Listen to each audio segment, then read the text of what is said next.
तो ये जानना हमें बहुत जरूरी है। नहीं तो क्या है, हमको लगता है कुछ भक्ति करने के बाद लगता है कि मैं अभी शुद्ध भक्त बन गया। लेकिन अगर हम भक्ति में सच्ची प्रगति करेंगे तो हमें हमारे हृदय की और क्या क्या है वो पता चलेगा वास्तविक रूप से। मतलब ऑनेस्टी बोलते हैं ना जिससे।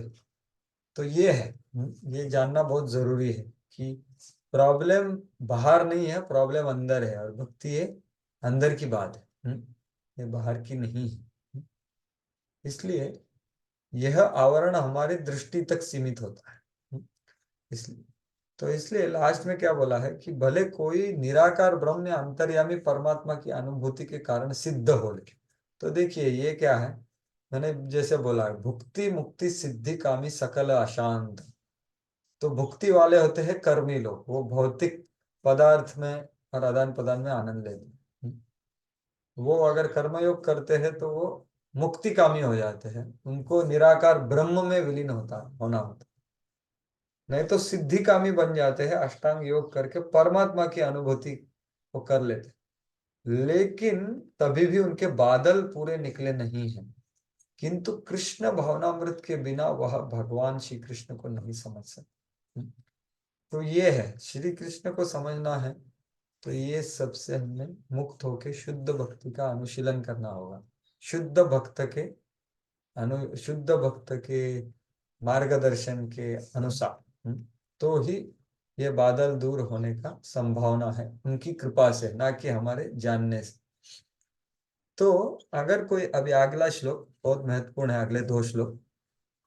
तो अभी कोई व्यक्त करेगा, ये जोड़ है अगले श्लोक का, कि ये जो आप बोल रहे हो सभी जीवात्मा कब होते हैं मोहित। पिछले श्लोक में क्या बताया कि सभी जीवात्मा द्वंद्व मोह निर्मुक्ता। हाँ? नहीं नहीं, वो आगे आएगा कि सभी जीवात्मा ये बादल से ढके हुए हैं। हाँ? तो ये कब, ये मोहित हुए कब? माया के आवरण द्वारा ये सभी कब मोहित हुए, ऐसा कोई प्रश्न करेगा तो भगवान उत्तर दे। नहीं तो बलदेव विद्याभूषण बता रहे हैं कि ऐसा क्यों आप जो बोल रहे हैं, माम तू वेदा न कश्चन।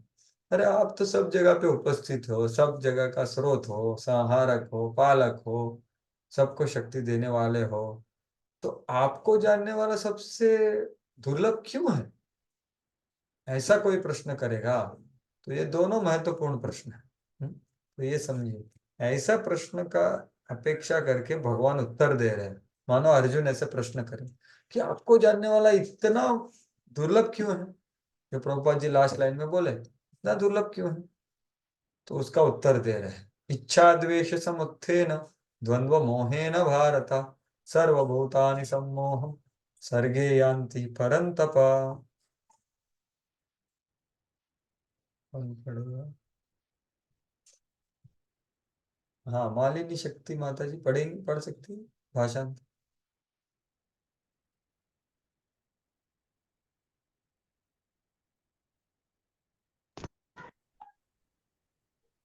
नहीं तो कोई और पढ़ ले। हरे कृष्णा। हाँ पढ़िए। हरे हरे कृष्ण प्रभु जी, कृष्णा। मैं पढ़ रहे प्रभु जी। हाँ पढ़िए। हे हे भरत भरतवंशी। हे भरतवंशी, हे सत्यवतीता, समस्त जीव जन्म लेकर इच्छा तथा घृणा से उत्पन्न द्वंद्वों से मोहग्रस्त होकर मोह को प्राप्त होते हैं। हाँ, तो देखिए यहाँ कब जीव सब मोहित होते हैं इसका वर्णन किया गया है। तो कब होते हैं ये मोहित?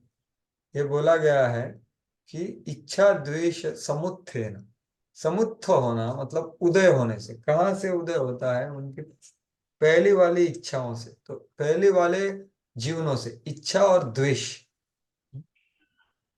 इच्छा ये इंद्रिय विषय वस्तु के तरफ इच्छा, जो अनुभव किए है पहले। और द्वेष किसकी तरफ? जो इंद्रिय विषय वस्तु का भोग करने में बाधा करता है, उसके लिए द्वेष। तो ये इच्छा और द्वेष से पैदा होने वाले द्वंद्व से जो मोह में अ, परिवर्तित होता है। मोह मतलब अज्ञान, जो कोहरा में बोल रहा था, वो मोह है। मोह मतलब क्या? जो है उसको ना देखना, उसको बोलते हैं मोह। लेकिन वो कहाँ से पैदा होता है? द्वंद्व से। ये द्वंद्व कहाँ से पैदा होता है? इच्छा और द्वेष से। तो देखिए, ये तीन चीज को जानिए, कहाँ से क्या हो रहा है। हे भारतवंशी, ऐसा सब हो रहा है। सर्वभूतानि सम्मोहम, ये हे मोह से, ये अविवेकी बुद्धि से, ये मोह में सर्व लोग पड़े हुए और सम्मोहित है। सम्मोह और मोह में भी अंतर है। सम्मोहम मतलब क्या? सम्यक रूपेण मोह, मतलब बहुत ही गहरी भौतिक आसक्ति, इसको बोलते हैं सम्मोह। हम्म। तो ये सर्गे यान्ति परम तपः, तो ये जन्म लेकर के प्राप्त होते हैं। हे शत्रु के विजेता, तो ये है। तो ये इस श्लोक का अर्थ है। तो अभी प्रभुपाद जी देखो क्या बोलते हैं, बहुत महत्वपूर्ण श्लोक है। तो जी स्वाभाविक स्थिति जीवेर जी स्वरूप हो कृष्णेर नित्यदास। हरे कृष्णा। जी प्रभु जी, पढ़ोगे? आप पढ़ सकते हैं। जीव की स्वाभाविक स्थिति शुद्ध ज्ञान रूप परमेश्वर की अधीनता है। मोहवश जब मनुष्य इस शुद्ध ज्ञान से दूर हो जाता है तो वह माया के वशीभूत हो जाता है और भगवान को नहीं समझ पाता। यह माया इच्छा तथा घृणा के द्वंद्व रूप में प्रकट होती है। इसी इच्छा तथा घृणा के कारण मनुष्य परमेश्वर से तदाकार होना चाहता है और भगवान के रूप में कृष्ण से ईर्ष्या करता है, किंतु शुद्ध भक्त इच्छा तथा घृणा से मोहग्रस्त नहीं होते। अतः वे समझ सकते हैं कि भगवान श्री कृष्ण अपनी अंतरंगा शक्ति से प्रकट होते हैं। पर जो द्वंद्व तथा अज्ञान के कारण मोहग्रस्त है, वे यह सोचते हैं कि भगवान भौतिक शक्तियों द्वारा उत्पन्न होते हैं। यही उनका दुर्भाग्य है।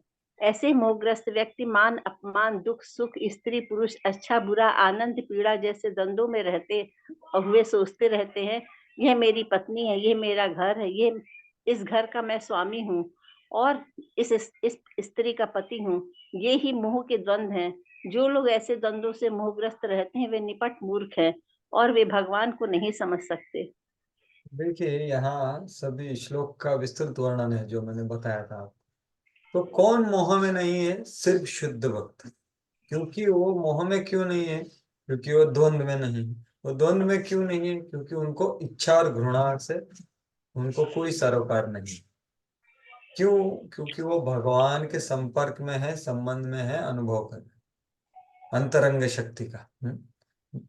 जो दैवी प्रकृति में आश्रित, ये आएगा आगे। तो ये है शुद्ध भक्ति की चेतना। तो प्रभुपाद जी और मोहग्रस्त व्यक्ति का वर्णन करें तो दो प्रकार के मोहग्रस्त व्यक्ति है। प्रभुपाद बोले है ना, निर्विशेष शून्यवादी पाश्चात्य देशतारण। तो इधर निर्विशेषवादी को भी प्रभुपाद जी एक पंच दे रहे कि ये इच्छा द्वेष समुत्थ वाले लोग ये स्तर तक पहुंच जाते हैं कि भगवान से तदाकार होना चाहते। तो ये भी इच्छा और द्वेष से ही पैदा हुआ है। क्योंकि वो भौतिक जगत को क्या मानते हैं? ब्रह्म सत्य जगन मिथ्या है। भौतिक जगत सब मिथ्या है, क्योंकि यहाँ बहुत दुख है, यहाँ के संबंधों में दुख है। तो भगवान भी निराकार ही है। हमें भगवान में विलीन होना है, जिससे कि कुछ द्वंद्व नहीं रहेगा और कुछ संबंध नहीं रहेगा, कुछ वैयक अस्तित्व नहीं रहेगा। हम विलीन हो जाएंगे। तो ये भी एक माया का एक आवरण ही है। इच्छा तथा घृणा के कारण मनुष्य परमेश्वर से तादाकार होना चाहता। तो ये भी एक इच्छा घृणा का ही बादल के ही ये ढके हुए हैं ये लोग। लेकिन शुद्ध भक्त ऐसा मोहग्रस्त नहीं होता। तो ऐसे मोहग्रस्त व्यक्ति का क्या लक्षण है? कि वो द्वंद्वों में रहते हुए सोचते रहते हमेशा ये दो चीज। तो मान अपमान, सुख दुख, आनंद पीड़ा, और स्त्री पुरुष, अच्छा बुरा इत्यादि। तो ये द्वंद्व जो है वो भी एक स्थूल होता है और एक सूक्ष्म द्वंद्व होता है।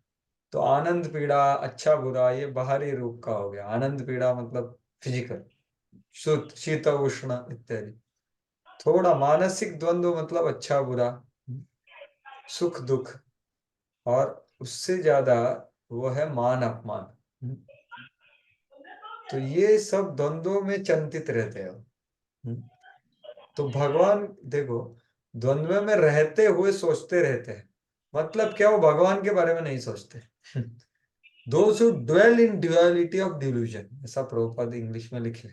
ड्वेलिंग मतलब समझ रहे, रहते हैं, इधर हिंदी में बोला है ड्वेल। ड्वेलिंग मतलब घर। तो द्वंद्व के घर में रहते हैं मतलब क्या, वो द्वंद्व के बारे में चर्चा करते हैं। किसी ने अपमानित किया तो उसके बारे में सोचेंगे। किसी ने दुख दिया उसके बारे में सोचेंगे, स्त्री पुरुष, मेरा पत्नी, मेरा, मैं, ये बकरे जैसा, वही वही चिंतन, वही स्मरण, उसके बारे में ही चलता है, मैं इस घर का स्वामी हूँ इत्यादि। तो ये सब में वो रहते हैं। तो भगवान कहाँ जगह है क्या उनके मन में भगवान के लिए? तो ये ऐसे चलते रहते हैं। तो इसलिए भक्ति के लिए जो पात्र व्यक्ति है, उसकी पात्रता 11वें स्कंद में भगवान बताते हैं उद्धव जी को कि यदृच्छया मत कथा दो निर्विण्ण सर्वकर्मसु, यदृच्छया मत कथा दो निर्विण्ण सर्वकर्मसु, जो भी है, मतलब उसका अर्थ बताता हूं, कोई खोलना तो खोल सकता है, 11, 20, 8। तो भक्ति करने के लिए जो पात्रता है उसको बताया जा रहा है। तो दो तरह के लोग हैं। एक है न न निर्विण्णो नाति सक्तो भक्ति योगो स सिद्धतः।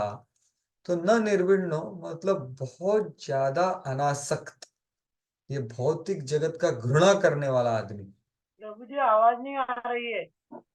हरे हरे कृष्णा। हरे कृष्णा। आपकी आवाज नहीं सुना रही है। आवाज नहीं आ रही? किसको किसको आवाज नहीं आ रही? सबको आवाज नहीं आ रही? और कब से नहीं आ रही? आ रही है प्रभु जी। ओके, भक्तों को आ रही है।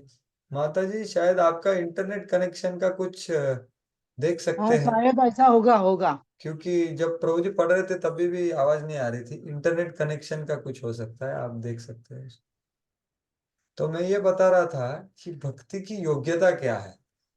तो इच्छा और द्वेष, तो न निर्विण्णो, ये भौतिक जगत से बहुत ज्यादा घृणा करने वाले लोग, जो निर्विशेषवादी ज्ञानी टाइप लोग होते हैं, वो भी भक्ति की पात्रता नहीं है। न निर्विण्णो नातिसक्तो, नातिसक्तो मतलब जो भौतिक भोग वृत्ति में, भौतिक जगत के आनंदों में ज्यादा आसक्त है, भक्त, ये कर्म योग के लिए पात्र है।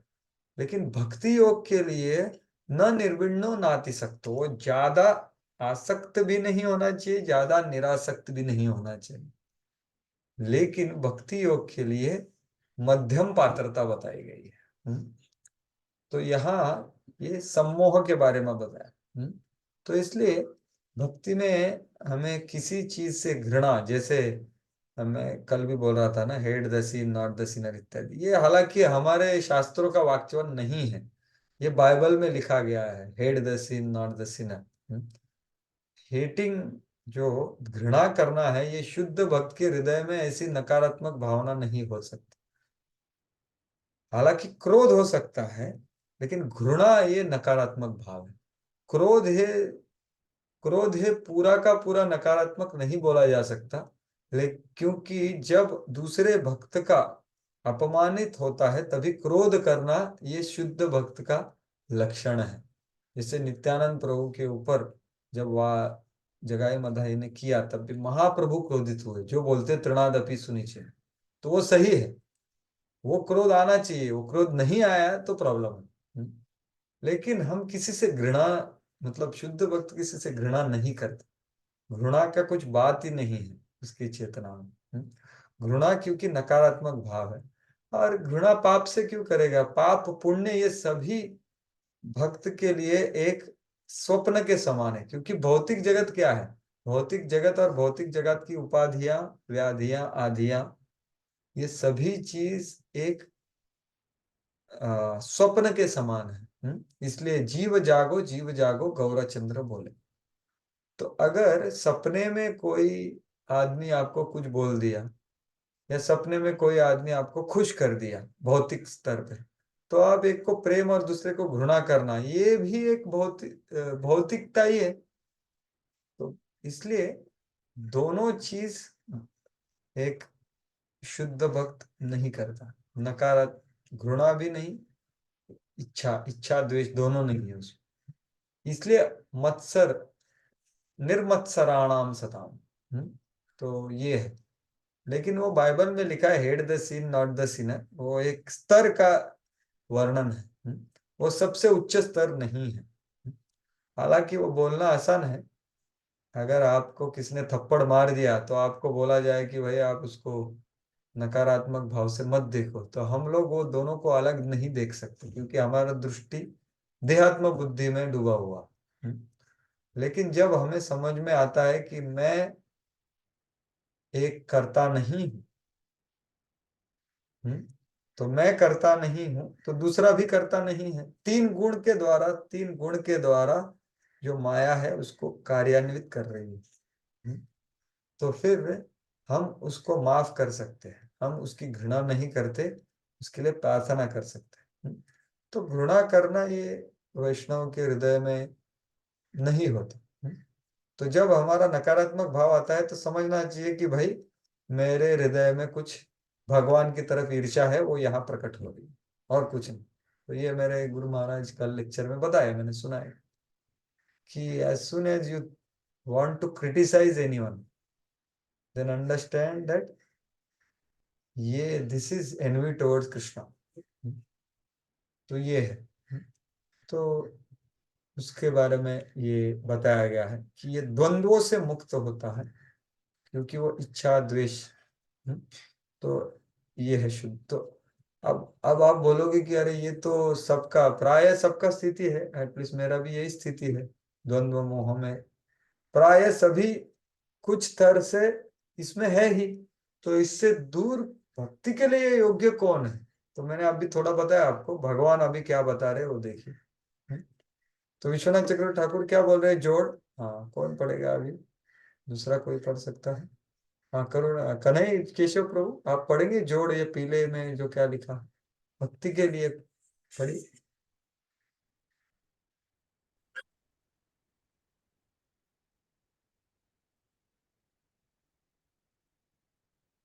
तो फिर भक्ति के लिए कौन योग्य है? और बल्ले विद्याभूषण जी क्या बोल रहे हैं? भक्ति विनोद क्या हाँ, विद्याभूषण जी बोल रहे हैं, अंतिम श्लोक में आपके कथन से ऐसा प्रतीत होता है कि कोई भी आपके प्रति भक्ति प्रकट नहीं करेगा क्योंकि प्रत्येक जीव भ्रमित है। हाँ, तो ये ऐसा कोई मानो अर्जुन प्रश्न कर रहा है कि सर्वभूतानि सम्मोहम, कि सभी जीव आपके माया से भ्रमित है, तो फिर भक्ति कौन प्रकट करेगा? क्योंकि अंतिम श्लोक में आपने बताया और विश्वनाथ चक्र ठाकुर बोल रहे थे तो भक्ति के लिए योग्य कौन है? अभी तो सभी ये है।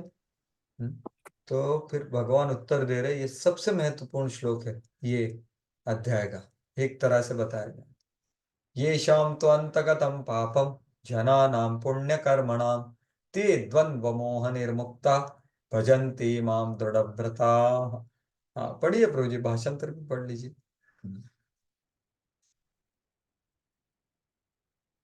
हरे कृष्णा।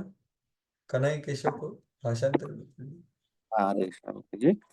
आ, जिन मनुष्यों ने पूर्व जन्मों में तथा इस जन्म में पुण्य कर्म किए हैं और जिनके पुण्य कर्मों का पूर्णतया उच्छेदन हो चुका है, वे मोह के द्वंद्वों से मुक्त हो जाते हैं और वे संकल्प पूर्वक मेरी सेवा में तत्पर होते हैं। हाँ, तो संकल्प पूर्वक भगवान की सेवा में तत्पर हो, किसको किसको होना है, तो वो क्या करना चाहिए उसके लिए भगवान बता रहे। हम प्राय हमें सबको होने का इच्छा है। प्रामाणिक भक्त को इच्छा होता कि भजन ते माम दृढ़ व्रता द्वंद्व मोह निर्मुक्ता, पूरा द्वंद्व और मोह से पूरा पूरा पर मुक्त होके दृढ़ व्रत से भगवान का भजन करना है। ये हर एक को करना है, लेकिन कैसे करना है? तो भगवान दो बोल रहे हैं यहाँ चीज। ये शाम तो अंतगतम पापम जनानाम पुण्य कर्मणाम, पुण्य कर्मणाम जनानाम अंतगतम पापम ये शाम, मतलब जो लोगों ने पुण्य कर्म करके अपने पापों को पूर्णतया विनष्ट किया है। ऐसे लोग द्वंद्व मोह से निर्मुक्त होके मुझ मेरी भक्ति में दृढ़ता से लगते हैं। ऐसा ये श्लोक का अर्थ प्रतीत होता है।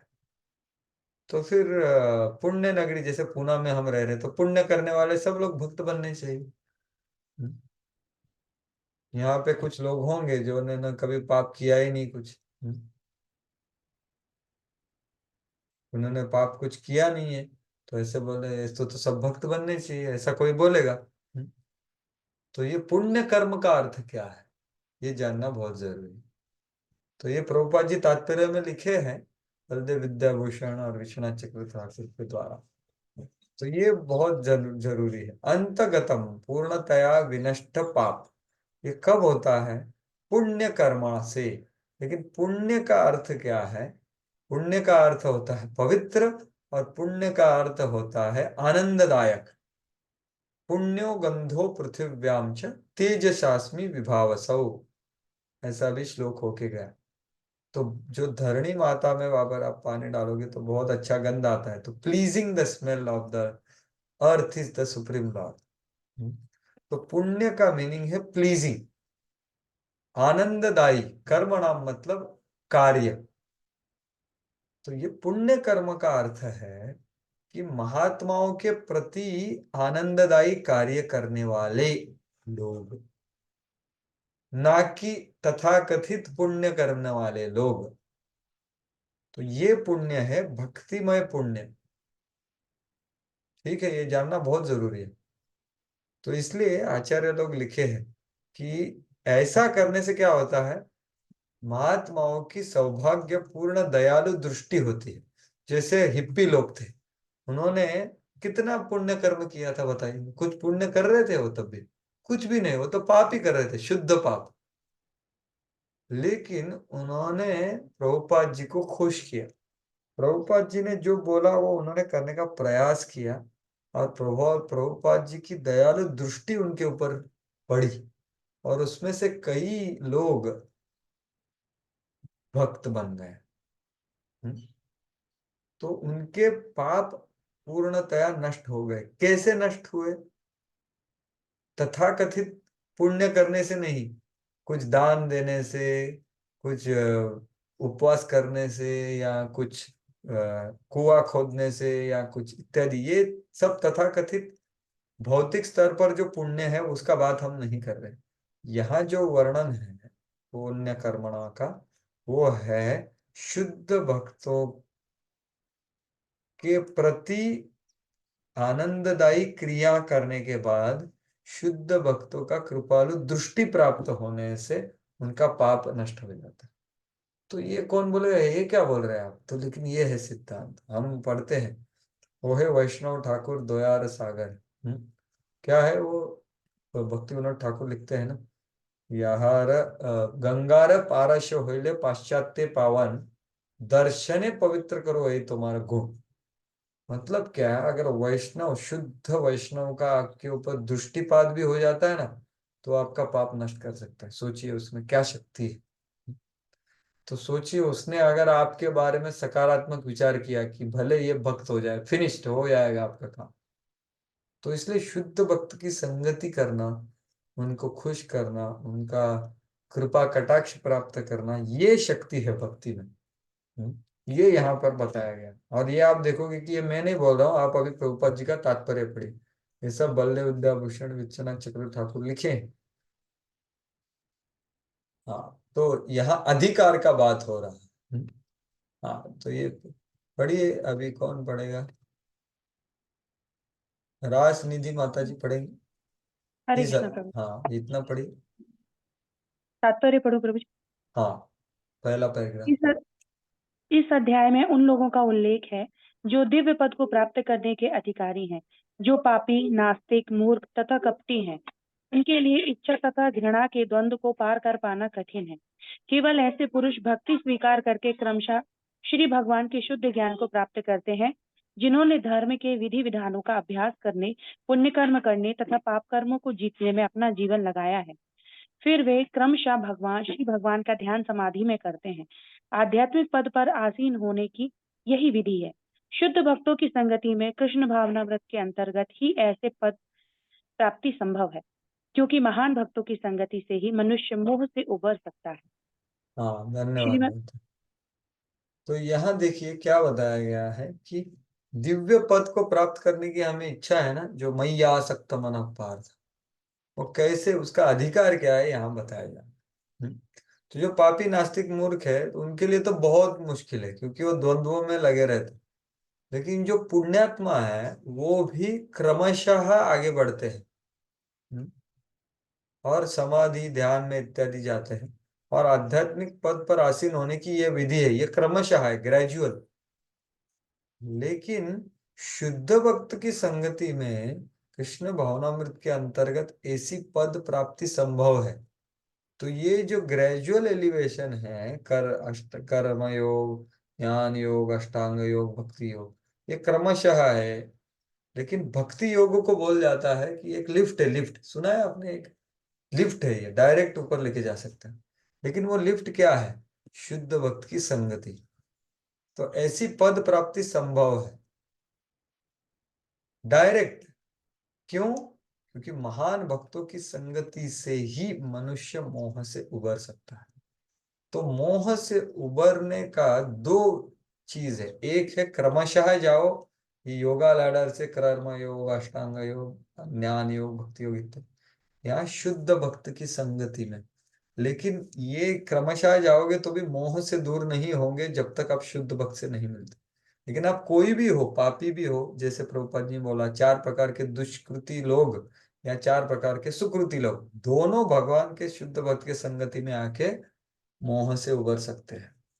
तो देखिए, ये जगत का बहुत सारा इस प्रकार का मोह है, लेकिन सबसे गहरा मोह है कि अपने स्वरूप को, मैं देह नहीं हूं, आत्मा हूं, ये जानना, ये एक मोह से दूर होना है, आत्म साक्षात्कार। लेकिन मैं भगवान का सेवक हूं, भगवान के सेवकों का सेवक, ये जानना सबसे गहरा है, वो सिर्फ शुद्ध भक्त जानता है। और उनकी संगति से, उनका श्रवण, उनकी सेवा से, उनके घनिष्ठ संबंधों से हम ये मोह से उबर सकते हैं। तो ये यहाँ पर मैंने 2 भागवतम श्लोक को उद्धृत किया है।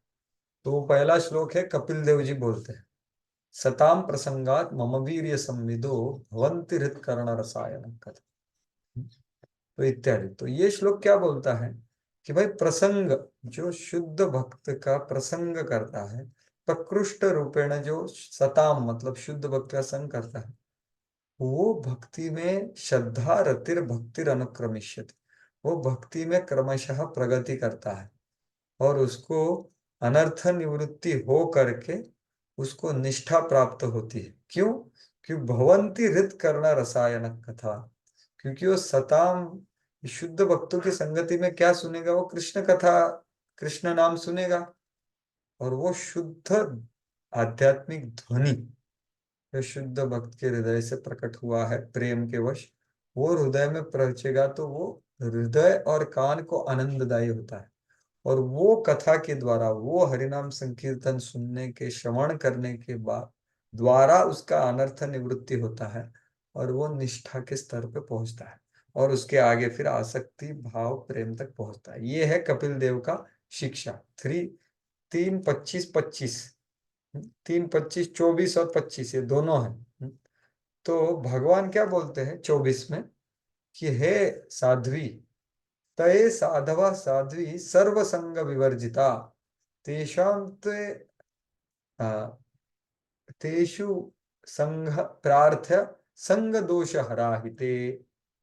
हे देवहूति, आप ऐसे परमहंस शुद्ध भक्त की संगति की सिर्फ प्रार्थना करो, और ये ही आपके सभी मोहों को, सभी आसक्तियों को काट सकते हैं।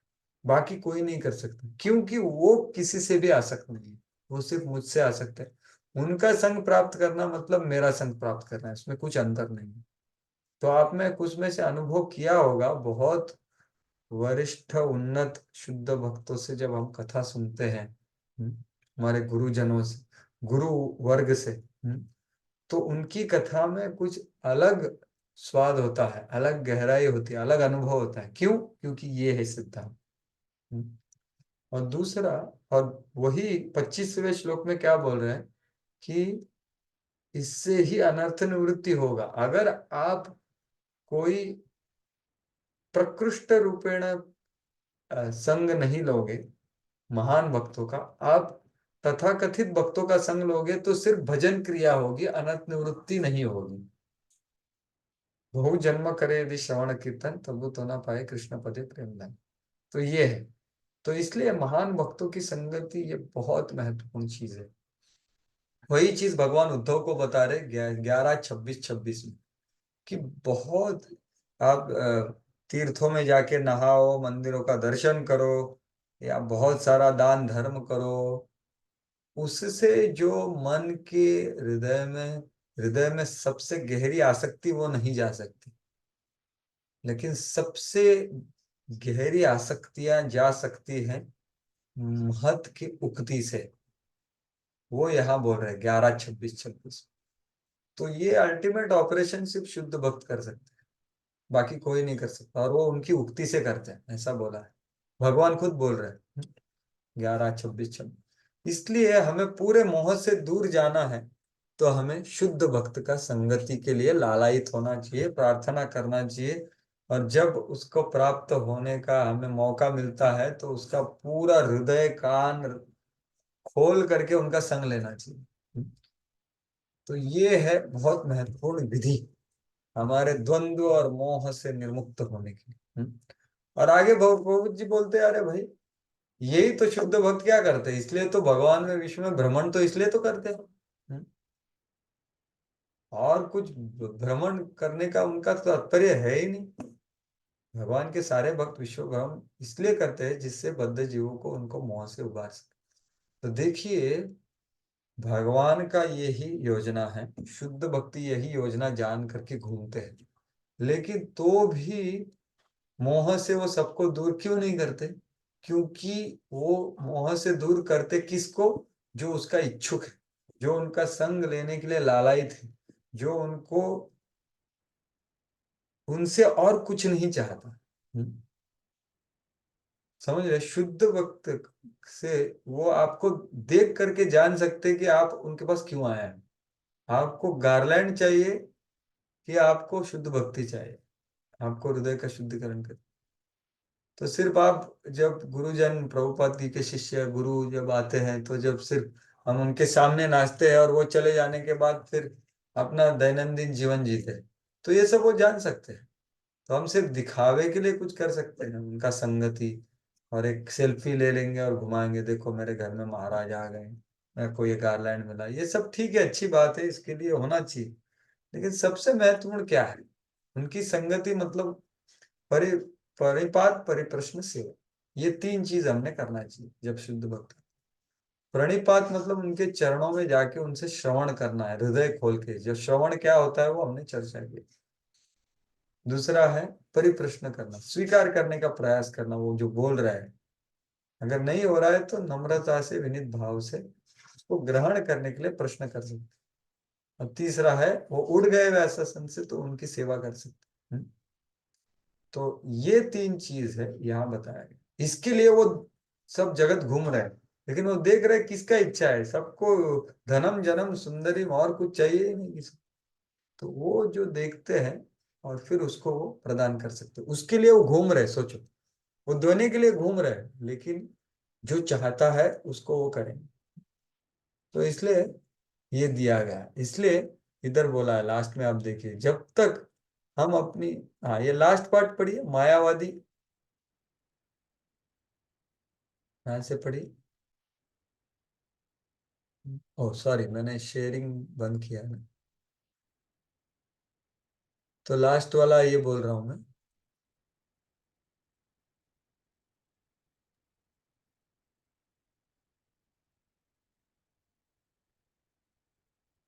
हाँ तो ये पूरा पढ़ लीजिए, बहुत महत्वपूर्ण है। श्रीमद् भागवतम 5.5.2 में कहा गया है कि यदि कोई सचमुच मुक्ति चाहता है तो उसे भक्तों की सेवा करनी चाहिए। महत सेवा द्वार महु विमुक्ते। किंतु जो भौतिकतावादी पुरुषों की संगति करता है वह संसार के गहन अंधकार की ओर अग्रसर होता रहता है। तमोद्वारम येषिताम संगी संग संगम। श्री भगवान के सारे भक्त विश्व भर का भ्रमण इसलिए करते हैं जिससे वे बद्ध जीवों को उनके मोह से उबार सकें। मायावादी यह नहीं जान पाते कि परमेश्वर के अधीन अपनी स्वाभाविक स्थिति को भूलना ही ईश्वरीय नियम की सबसे बड़ी अवहेलना है। जब तक वह अपनी स्वाभाविक स्थिति को पुनः प्राप्त नहीं कर लेता तब तक परमेश्वर को समझ पाना या संकल्प के साथ उनकी दिव्य प्रेमा भक्ति में पूर्णतः प्रवृत्त हो पाना कठिन है। हरे कृष्ण। हाँ, धन्यवाद। तो देखिए यही है, मायावादी भी नहीं जान सकता, वो भौतिक जगत का सब जान लिया है लेकिन वो अपनी स्वाभाविक स्थिति को नहीं प्राप्त कर सकता। तो वो प्राप्त कब होगी? जब हम शुद्ध भक्त जो स्वाभाविक स्थिति में स्थित है उनसे अगर संगत करेंगे, श्रवण करेंगे, सेवा करेंगे, परिप्रश्न करेंगे, तो हमारे हृदय का वो ऑपरेशन करेंगे।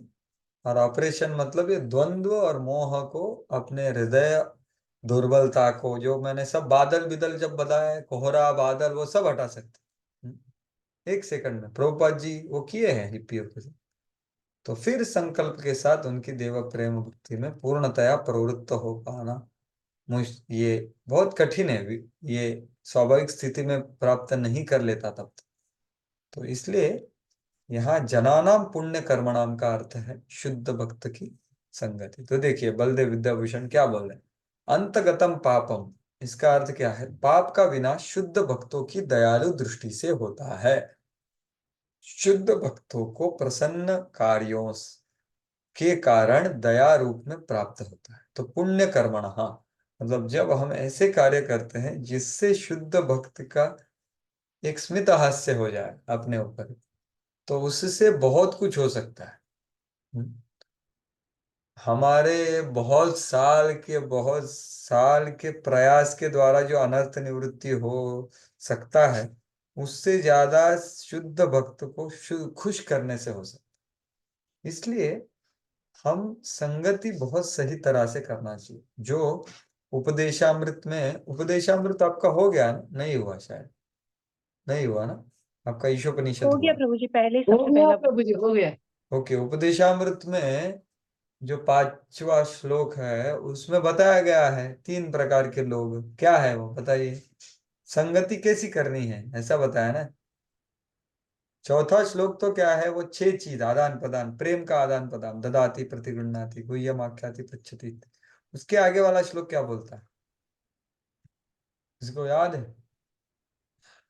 तो यहाँ भी वही बताया जा रहा है, कृष्ण कैसे भक्त, अलग अलग भक्तों का संगति करना चाहिए। जब प्रभुपाद बोल रहे भक्तों की संगति, तो हमें जानना चाहिए कौन से भक्त का बात हो रहा है।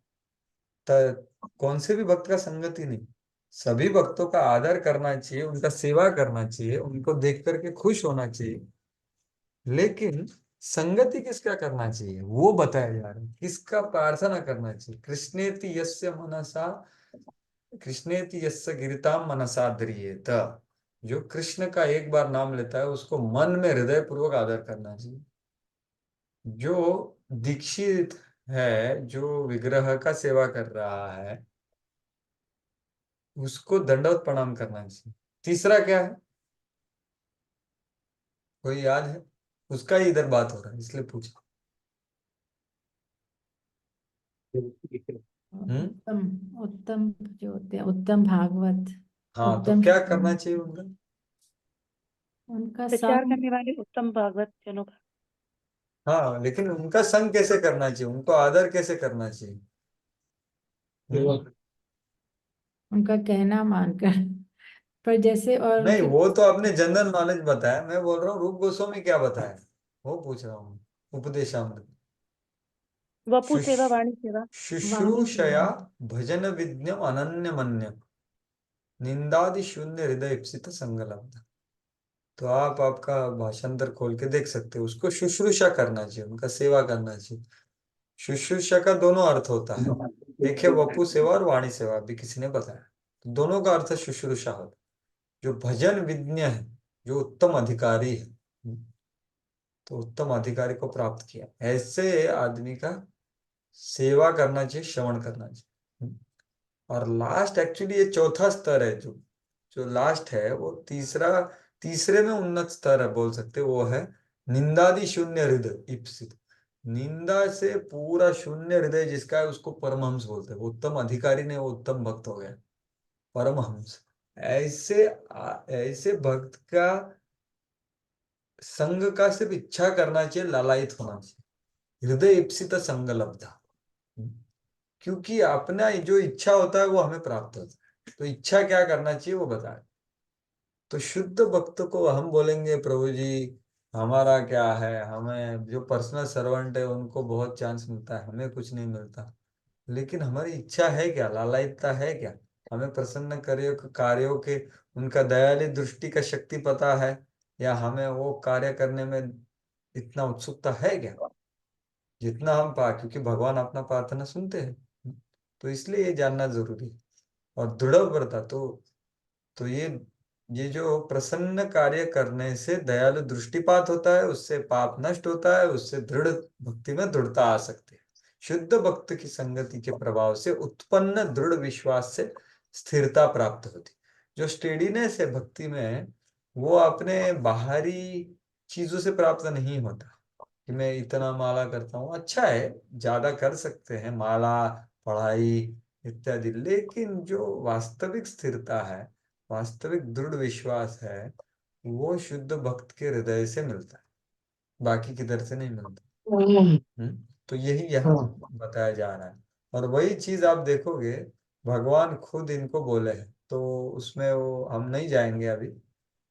केवल जल निष्काम वास्तविक पवित्र तीर्थ स्थान नहीं है, न कि केवल मिट्टी और पत्थर की छवियां सच्चे पूजनीय देवता है। ये बहुत समय के बाद किसी को शुद्ध करते हैं, लेकिन साधु संत दर्शन होते ही तुरंत शुद्ध कर देते। ये है शक्ति। देखिए ये कौन बोल रहा है, भगवान खुद बोल रहे हैं भक्तों। 10-84-11 ये भगवान कहाँ है उपस्थित, कुरुक्षेत्र में। हरे कृष्णा। भगवान कुरुक्षेत्र में उपस्थित है, वहां पर सभी मुनियों को भगवान बोल रहे हैं। और दूसरा है 10-10-48-31। ये क्या है, जब भगवान दो भक्तों के घर पे जाते हैं ना मिथिला में, किसी को याद है उनका नाम? भगवान खास उनको मिलने के लिए जाते हैं मिथिला में। कोई बता सकता है किसके घर पे जाते हैं भगवान? एक ए, राजा है और एक ब्राह्मण था। बराबर है, एकदम हाँ जी, बराबर। उनका नाम क्या है? पक्का याद नहीं आ रहा। हाँ, तो एक है श्रुतदेव और एक है बहुलाश्व। तो बहुलाश्व एक बहुत बड़ा राजा है, बहुत अच्छा वो स्वागत करता है। लेकिन जो श्रुतदेव है वो बहुत ही एक सुदामा जैसा ब्राह्मण है, उसके पास कुछ नहीं करने के लिए, तो भगवान का बहुत अच्छा आदर तिथ्य करता है। भगवान आने के बाद वो आनंद व्यक्त करता है, खुद ही नाचता है, अपना अपना उत्तर लेके गोल गोल घुमाता है, ऐसा नृत्य करता है और बहुत खुश हो जाता है। और भगवान का चरण लेके उनको आसन देता है, चरण का सम्मान करता है इत्यादि। लेकिन भगवान अकेले गए थे क्या उधर? बहुत सारे भगवान के साथ सुखदेव गोस्वामी, वेद व्यास इत्यादि बहुत सारे ऋषि मुनिगण भक्तगण भी गए थे। तो वो संदर्भ में भगवान उनको ये श्लोक बताते हैं जो मैं अभी बोल रहा हूँ। 10:84-11 और 10:48-31 अभी जो बताया, वो क्या श्लोक है? नहीं अम्यानि तीर्थानि न देवा ऋतशिलामय ते पुनंति उरु कालेन। मतलब ये सब तीर्थ स्थान भ्रमण, स्नान या विग्रहों का दर्शन और पूजा और देवता इत्यादि, ये बहुत दीर्घ काल से शुद्ध करते। ते पुनंति उरु कालेन, बहुत लंबे समय तक शुद्धिकरण लग। दर्शनादेव साधव, लेकिन साधु सिर्फ अपने दृष्टिपात से शुद्ध कर सकते। ये साधु का शक्ति भगवान खुद अपने मुख से बोल रहे हैं भागवत में। और किन को बोल रहे हैं? बाकी भक्तों के उपस्थिति में भक्तों को बोल रहे हैं। तो 12वें स्कंद 10वें उधर भी 12-10-23, तो ये आप खुद पढ़ सकते हैं। लेकिन देखिए पवित्र, हम बोलते हैं पवित्र स्नान है, धाम है, तो पवित्र स्थान पवित्र कैसे होता है? क्योंकि पवित्र लोग उधर वास करते हैं। पवित्र लोग उधर वास पवित्र लोगों को पवित्र क्यों बनाया जाता है, माना जाता है? क्योंकि उनके हृदय में पवित्र नाम और पवित्र कथा भगवान की हृदय में होती है और कुछ नहीं होता। तो ये पवित्रता आती है भगवान नाम से और भगवत कथा से। हरि नाम और हरि कथा से सभी पवित्रता आती है। तो वही यहाँ बताया गया। तो शुद्ध भक्त के हृदय में वही रहता है। कीर्तनीय सदा हरि बोला जाता है। तो इसलिए ये बहुत महत्वपूर्ण है। ये जो श्लोक है ये हमें कहता है। तो अंतिम दो श्लोक अभी बचे हैं। तो अंतिम दो श्लोक क्या बताते हैं कि देखिए, हमने अभी तक देखा है कि पहले 14 श्लोकों में शुद्ध भक्त का ज्ञान और विज्ञान का वर्णन है। पहले 3 श्लोक में एडवर्टाइज हुआ है भगवान क्या बताने वाले हैं, भगवान के बारे में ज्ञान जो बहुत दुर्लभ है, कैसे आसक्ति बढ़ाया जाए भगवान की तरफ। और बाद में भगवान ने बताया कि कैसे वो सभी प्रकार के कारण है, सभी के स्रोत है, सभी के सार है। तो 3 गुणों के द्वारा सभी की अस्तित्व की स्थितियां भी वही है। तो इत्यादि ये ज्ञान और विज्ञान है शुद्ध भक्त का। बाद में 15वें श्लोक से आगे लेकर के मिश्र भक्ति का वर्णन हुआ है। तो 4 प्रकार के मिश्र सकाम भक्त बताए गए, आर्त, जिज्ञासु, अर्थार्थी, ज्ञानी। उसमें जो ज्ञानी भक्त है उसको श्रेष्ठ बताया गया है। और उसके बाद देवताओं के पूजक बताया, उसके बाद निर्विशेषवादी बताया, और उसके बाद हम मोह में कैसे पड़ते हैं और हम मोह से कैसे बाहर आ सकते हैं शुद्ध भक्तों की श्रवण और सेवा से और संग से प्रकृष्ट रूप में, वो बताया। तो अभी लास्ट 2 श्लोकों में क्या बताया है, जो चौथा टाइप का सपाम भक्त है जो मोक्ष चाहता है उसके बारे में वर्णन है। तो श्री विश्वनाथ चक्रवर्ती ठाकुर का जोड़ जो है वो पढ़िए, पढ़िए। 2 श्लोकों का जोड़ है जिसका अगले अध्याय में वर्णन है। ठीक है, तो पढ़िए। कौन पढ़ेगा? हाँ, करुणा माता जी पढ़िए। हरे कृष्णा। श्री विश्वनाथ चक्रवर्ती ठाकुर, ऐसा कहा गया है कि 3 प्रकार के सकाम भक्त जो मेरी पूजा करते हैं वे सफल हो जाते हैं, लेकिन देवताओं सकाम के उपासक भी विफल हो जाते हैं। जो भगवान की पूजा के योग्य नहीं है उनका भी वर्णन किया गया है। अब भगवान चौथे प्रकार के सकाम भक्त के बारे में बात करते हैं, जो मुक्ति चाहने वाले। तो ये 2 जो श्लोक है 29 और 30, उसमें चौथा टाइप का सपांक भक्त है। आर्त हो गया, जिज्ञासु, अर्थार्थी। और जो ज्ञानी बताया था वो भक्त ज्ञानी था। तो ये जो ज्ञानी है वो मुक्ति चाहने वाला ज्ञानी है, वो सकाम भक्त है। लेकिन वो जो ज्ञानी था उस वो भगवान बोले ये सब सर्वश्रेष्ठ है, वो था वो भक्ति मिश्र ज्ञानी। ठीक है, तो उसका वर्णन है, उसका वर्णन तुरंत पढ़ लेंगे क्योंकि उसके बारे में अर्जुन प्रश्न करता है अगले अध्याय के शुरुआत में। ठीक है, तो जरा मरण मोक्षाय मामाश्रित्य यतन्ति ते ब्रह्म तद्विदुः कृत्स्नम् आध्यात्मं कर्म चाखिलम। हाँ, पढ़िए भाषण तो। जो जरा तथा मृत्यु से मुक्ति पाने के लिए यत्नशील रहते हैं वे बुद्धिमान व्यक्ति मेरी भक्ति की शरण ग्रहण करते हैं। वे वास्तव में ब्रह्म हैं क्योंकि वे दिव्य कर्मों के विषय में पूरी तरह से जानते हैं। हाँ, तो यहाँ जो मैंने अभी बताया वो सब चीज प्रभुपाद जी ने भी तात्पर्य में लिखा हो। तो यहाँ वो मुक्ति चाहने वाले का मतलब कहाँ जाता है, ये देखो, जरा मरण मोक्षा, या तो उसका इच्छा क्या है भाई, जरा और मरण से उसको मोक्ष चाहिए। इसलिए वो भगवान का शेल्टर, भगवान का आश्रय लेता है, माम आश्रित है, और वो बहुत प्रयत्न करता है। तो ऐसा आदमी क्या जानता है, ते ब्रह्म तद विदुः कृत्स्नम आध्यात्मम कर्म चाखिल। तो ऐसा आदमी जानता है, तद विदुः क्या जानता है, वो ये श्लोक और अगला श्लोक बताता है। ब्रह्म वो जानता है, अध्यात्म जानता है, कर्म जानता है, पूरी तरह से पूर्णतया ये सब जानता है मेरी विषय में। तो यही इसका अगला श्लोक आप देखोगे कि वही है, साधिभूतम साधिदैवम माम साधि यज्ञम च ये विदुः प्रयाण काले च माम ते विदुर्युक्त चेतसः। पढ़िए। हाँ, करुणा माता जी पढ़िए हाँ, भाषण। जो मुझ परमेश्वर को मेरी पूर्ण चेतना में रहकर मुझे जगत का, देवताओं का तथा समस्त यज्ञ विधियों का नियामक जानते हैं, वे अपने मृत्यु के समय भी मुझ भगवान को जान और समझ सकते हैं। हाँ, तो देखिए यहाँ बहुत सारे शब्दों का इस्तेमाल हुआ है। साधिभूतम, साधिदैवम, साधि यज्ञम च ये विदुहु। ये विदुहु मतलब वो जानते हैं। क्या क्या जानते हैं? साधिभूत क्या है, साधिदैव क्या है, साधि यज्ञ, आधि यज्ञ। स मतलब अधिभूत, अधिदैव, अधियज्ञ। ठीक है, वो ये सब जानता है और मरते वक्त भी वो मेरा स्मरण समझ सकता है। तो ऐसा उसका वर्णन है चौथे प्रकार के ज्ञानी। तो ये सब शब्द का अर्थ क्या है?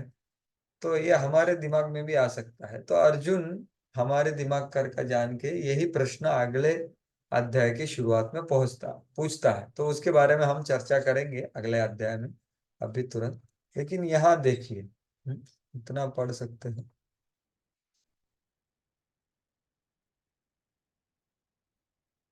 केवल ऐसे व्यक्ति जो कृष्ण भावनामृत में कर्म करते हैं ब्रह्म कहलाने के अधिकारी हैं, क्योंकि वो सचमुच कृष्ण धाम पहुंचने के लिए प्रयत्नशील है।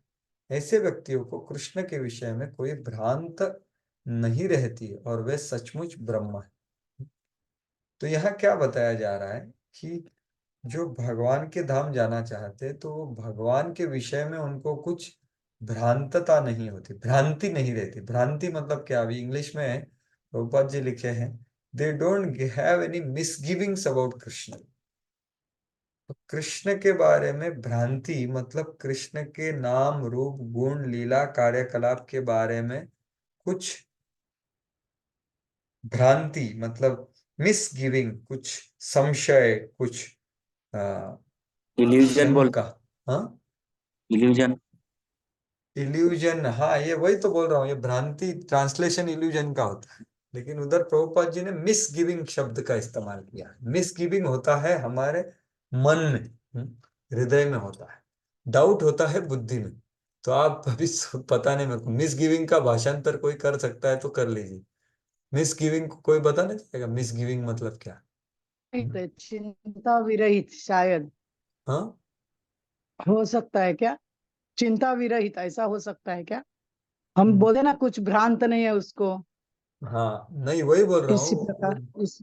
नहीं, ऐसा नहीं है माता जी, क्योंकि वो भ्रांत ये शब्द अच्छा अच्छा। शब्द सही नहीं है। इंग्लिश में प्रभुपाद जी ने ओरिजिनल क्या लिखा है? मिसगिविंग्स अबाउट कृष्ण। सो मिसगिविंग मतलब क्या है? देखो, एक होता है डाउट जो आपको बौद्धिक होता है कि ये ऐसा भगवान ने ऐसा किया, ऐसा क्यों नहीं किया। तो ठीक है, किसी ने आपको बोल दिया और आप समझ गए और डाउट चला गया। लेकिन मिसगिविंग वैसा नहीं होता है। मिसगिविंग हृदय के स्तर पे है, हम उसको स्वीकार नहीं कर पाते कि भगवान ये, जैसे मेरा एक लीला मैंने सुना था कि जब भगवान द्वारका में प्रवेश कर रहे हैं तो वो धोबी को मार देते हैं, ऐसा करके मार देते। तो मेरे को बहुत साल से हृदय में डाउट था कि उसको मारने का क्या जरूरत है। तो वो एक बार मैं जब प्रवचन सुन रहा था तो श्रीमान राधेश्याम प्रभु कृष्ण कथामृत बिंदु से बता रहे थे। तो तब भी मैंने जब सुना तब भी वो मेरे हृदय का जो ये था कि भैया कपड़ा उनको दिया नहीं तो उनको मार दिया, क्यों मार दिया उनको? तो ऐसा दिमाग में था। हालांकि मेरा बुद्धि जानता है कि भगवान हर एक चीज समम बोनम मतलब अच्छे करने के लिए भगवान सब कार्य करते, लेकिन मैं स्वीकार नहीं कर पा रहा था। लेकिन जब मैंने सुना कि उसका पहले जीवन में वो का मतलब अयोध्या में रहता था और वो था, उन्होंने सीता मैया के ऊपर वो जब सीता मैया वापस आई थी तब भी उन्होंने उनके वाइफ को कमेंट किया था कि ठीक है, भगवान रामचंद्र तो स्वीकार कर देते हैं, मैं स्वीकार नहीं करूंगा। हाँ, ऐसी गलत अफवाह फैलाई थी। तो वो गलत आदमी भगवान का क्या निंदा कर रहा था राम अवतार में, मतलब राम अवतार की लीला में। वही आदमी आ करके ये बना और भगवान ने उसको मारा क्यों?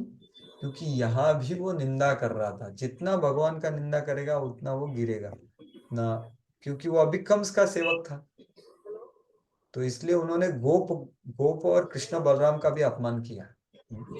तो भगवान ने उसको मारा ना कि घृणा से, ना कि नकारात्मक भाव से, भगवान ने उसको मारा उसकी अच्छा करने के लिए। तो ये है भगवान। तो मैंने एक उदाहरण दिया, मिसगिविंग मतलब क्या, मिसगिविंग नहीं होता उसमें।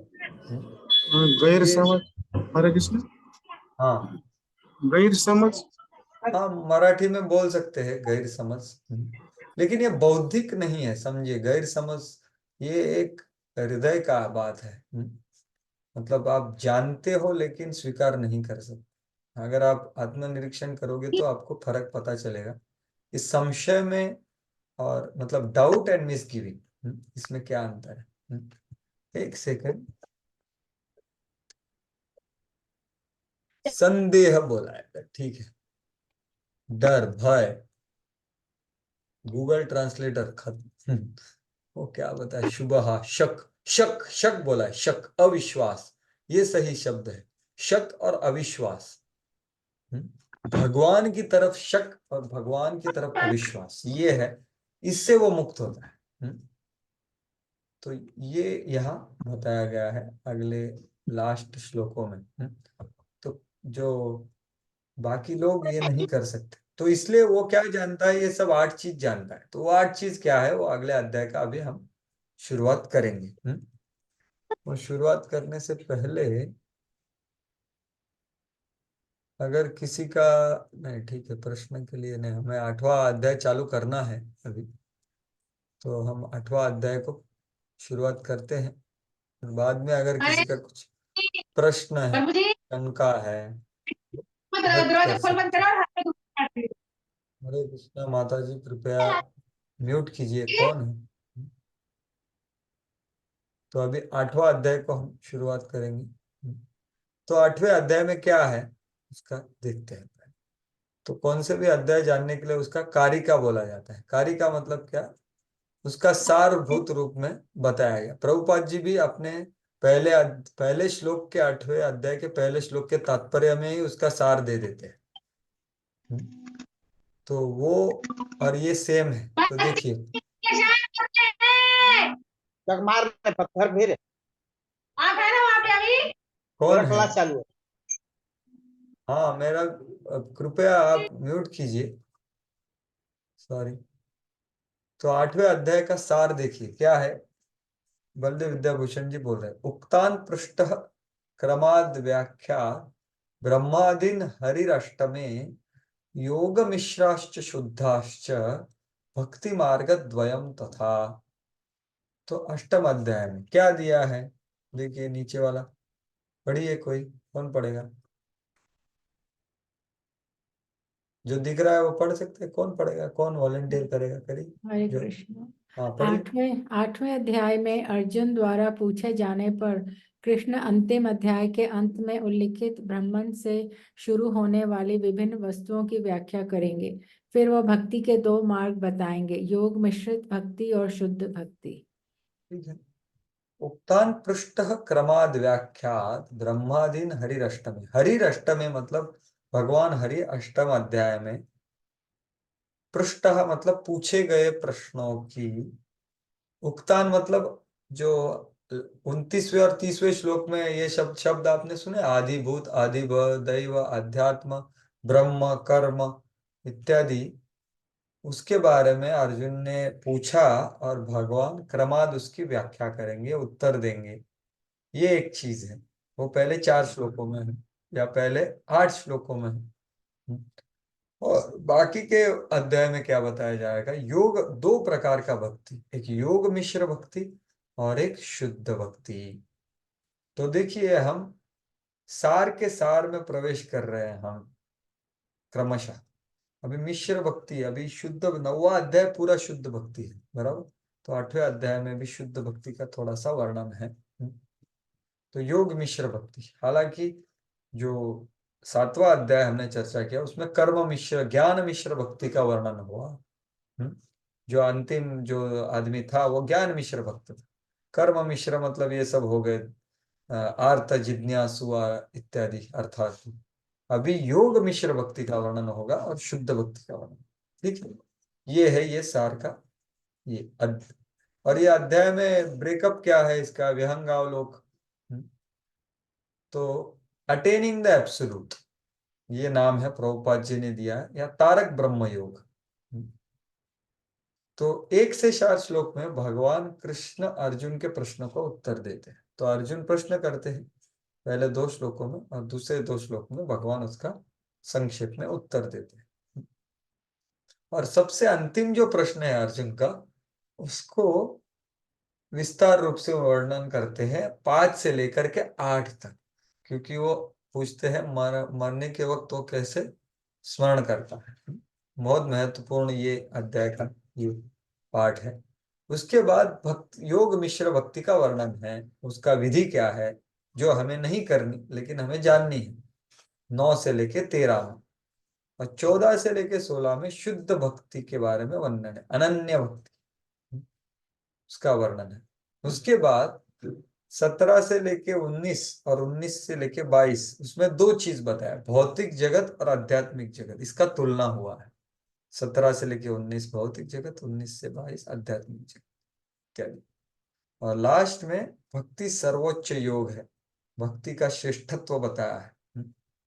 तो ये है ये अध्याय का विहंगावलोक। तो देखते हैं उनके प्रश्न, देखो ये 6 प्रश्न करते हैं और 6 उत्तर देते हैं, तो हम इसको तुरंत देख लेते हैं।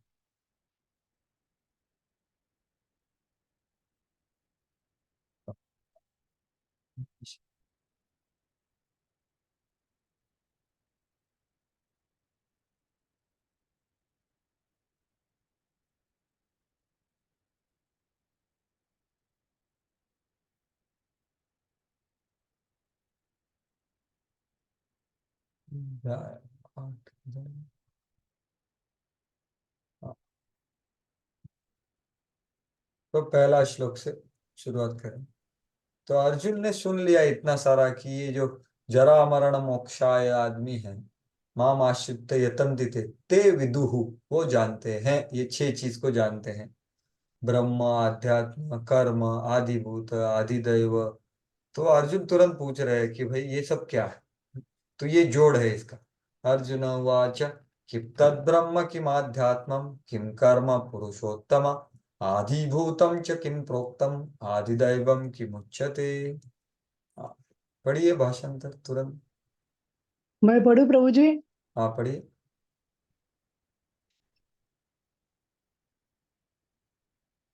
अर्जुन ने कहा, हे भगवान, हे पुरुषोत्तम, ब्रह्म क्या है, आत्मा क्या है, सकाम कर्म क्या है, यह भौतिक यह आवाज आ रहा थे तो सरक होते सरकेंगे मोबाइल में। हाँ। यह भौतिक जगत क्या है तथा देवता क्या है, कृपा करके यह सब मुझे बताइए। हाँ, तो देखिए अर्जुन पूछ रहा है, हे पुरुषोत्तमा, हे पुरुषों में उत्तम, किम तद ब्रह्म, ब्रह्म क्या है, किम तद अध्यात्मम। तो ये सब हम देखेंगे ये क्या है, ये शब्द हमें जानने चाहिए। आपने ये सब शब्द सुने होंगे ना, आध्यात्मिक, आदि भौतिक, आदि दैविक, ये सुना है आपने किसी ने? किसके संपर्क में सुना है, कोई बता सकता है? नहीं तो इसका मतलब थोड़ा बहुत आध्यात्मिक 3 आदि। तापों के विषय में। हाँ, त्रिताप हम सुनते हैं ना, तो बताइए थोड़ा उसके बारे में, क्या क्या है? आदिदैविक मतलब देवी शक्तियों द्वारा जो हमें ताप प्राप्त होते हैं, मतलब दुख प्राप्त होते हैं, बराबर जैसे है, बड़ा बाढ़ आ जाना, सुनामी आ जाना, इस टाइप का भूकंप आ जाना, देवी करोना आ प्रकोप जाना। से उत्पन्न दुख। हाँ, और बहुत सही है। आध्यात्मिक और आध्यात्मिक वो होते हैं जो भौतिक जगत में संपर्क में अन्य लोगों के द्वारा हमें मिलते हैं, जैसे किसी ने हमारे लिए कुछ कर दिया, चोट पहुंचा दी या भावनात्मक रूप से हमें नुकसान पहुंचा दिया।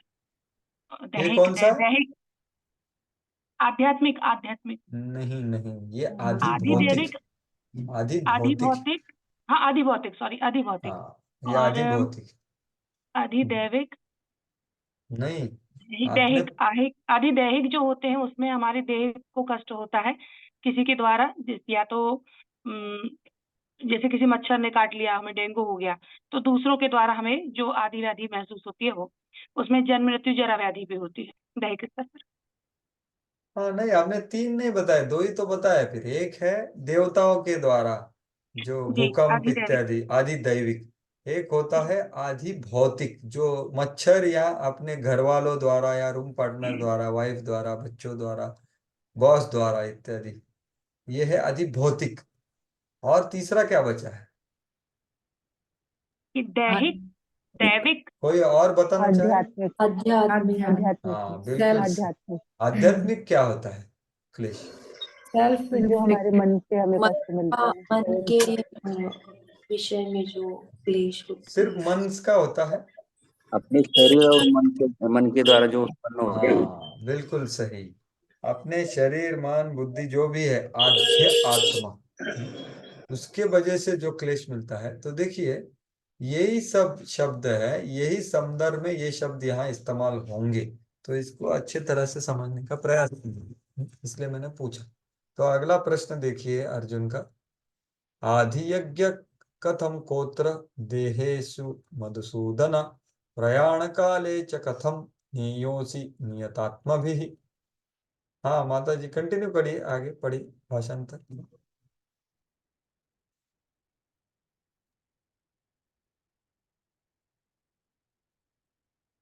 हाँ पढ़िए, कोई तो क्लिक पढ़ दीजिए।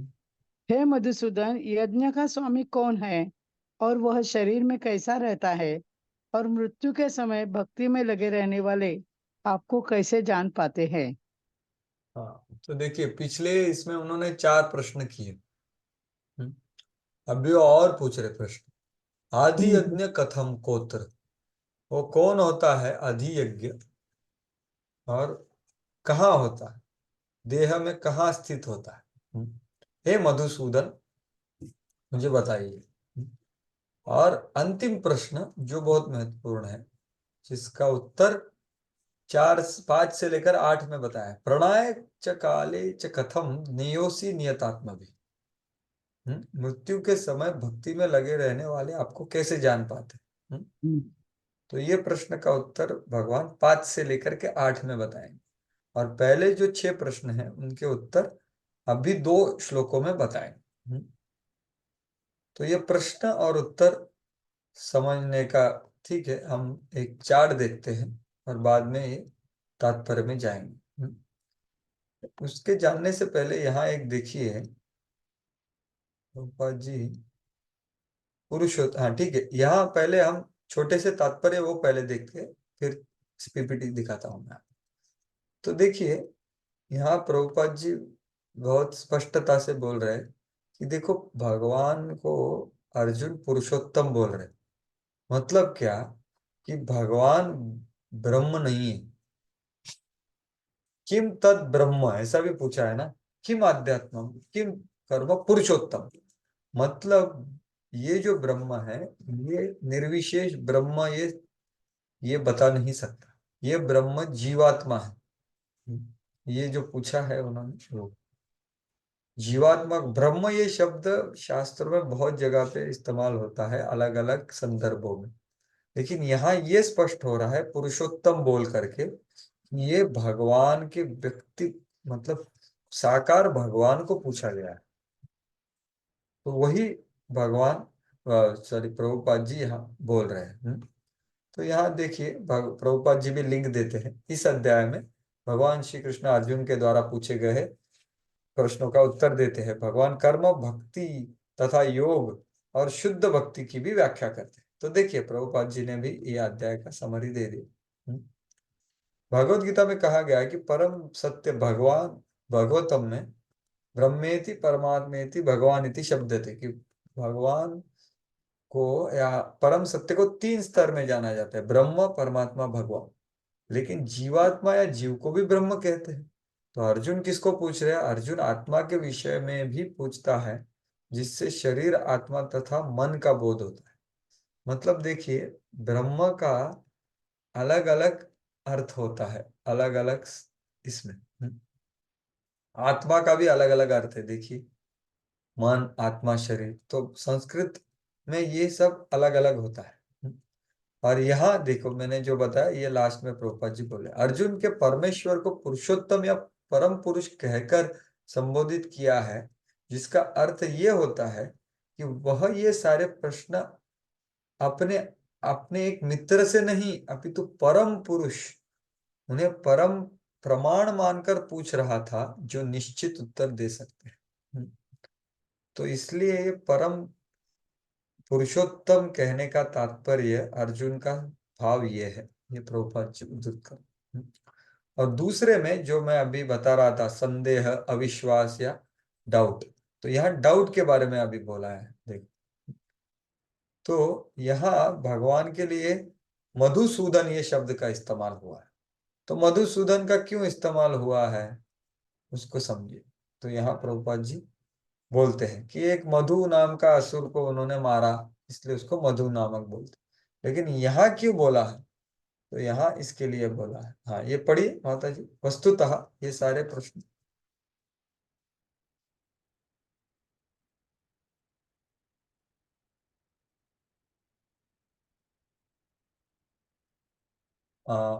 महात्मा नायक प्रभु पढ़िए, वस्तुतः ये सारे प्रश्न से आए। कहा ये सारे प्रश्न जो शंका के रूप में है, अर्जुन के मन में नहीं उठने चाहिए थे, क्योंकि अर्जुन एक कृष्ण भावना भावित भक्त था। अतः ये सारी शंकाएं असुरों के सदृश है, क्योंकि कृष्ण असुरों के मारने में सिद्धहस्त थे। अतः अर्जुन उन्हें मधुसूदन कहकर संबोधित करता है, जिससे कृष्ण उसके मन में उठने वाली समस्त आसुरी शंकाओं को नष्ट कर दे। हाँ हरे बहुत कृष्ण। बहुत धन्यवाद। तो देखिए यहाँ महत्वपूर्ण चीज बताया गया है कि हमारी जो शंकाएं होती हैं वो एक असुर से उनकी तुलना की गई। तो ऐसा क्यों किया गया है, क्योंकि वो शंकाएं हमारी भक्ति को मारती है, इसलिए वो शंका को दूर करना बहुत जरूरी है। ये यहाँ का भाव है। कुछ भी हमारे मन में शंका है या अविश्वास है कृष्ण के बारे में, कृष्ण को भक्तों के बारे में, क्योंकि कृष्ण के नाम रूप गुण लीला, अवतारों की नाम रूप गुण लीला ये समझना इतना आसान नहीं है।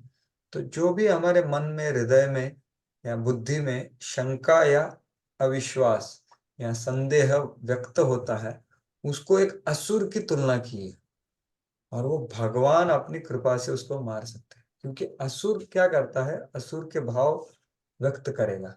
तो इसलिए ये शंका को नष्ट करना बहुत जरूरी है। और इसका वर्णन भगवान आप आगे चर्चा करोगे, ये कौन से अध्याय में आएगा, अज्ञ अश्रद्धानस्य संशयात्मा विनश्यति नायम लोकोस्ति न परो न सुखम संशयात्मनः।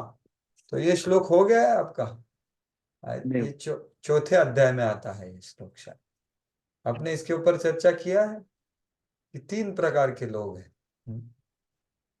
अज्ञ अश्रद्धानस्य संशयात्मा विनश्यति। तो आप आपके समय पर आप इसका तात्पर्य पढ़िए। तो यहाँ वो संशय आत्मा का बात हो रहा है। तो देखो आज्ञा मतलब जो पशु के स्तर पे जीवन जी रहा है वो है अज्ञ। अश्रद्धाना मतलब क्या, जो वेदों को, शास्त्रों को बोलता तो है लेकिन श्रद्धा नहीं है, अश्रद्धानस्य। ये थोड़ा विकसित है अज्ञ से। लेकिन संशय, ठीक है मैं श्लोक का नंबर बताता हूँ आपको, ये महत्वपूर्ण श्लोक।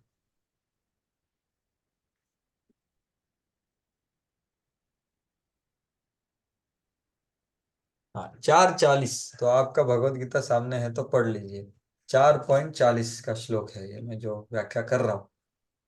अश्रद्धानस्य, जिसका श्रद्धा नहीं, हालांकि वो शास्त्र पढ़ता है लेकिन श्रद्धा नहीं।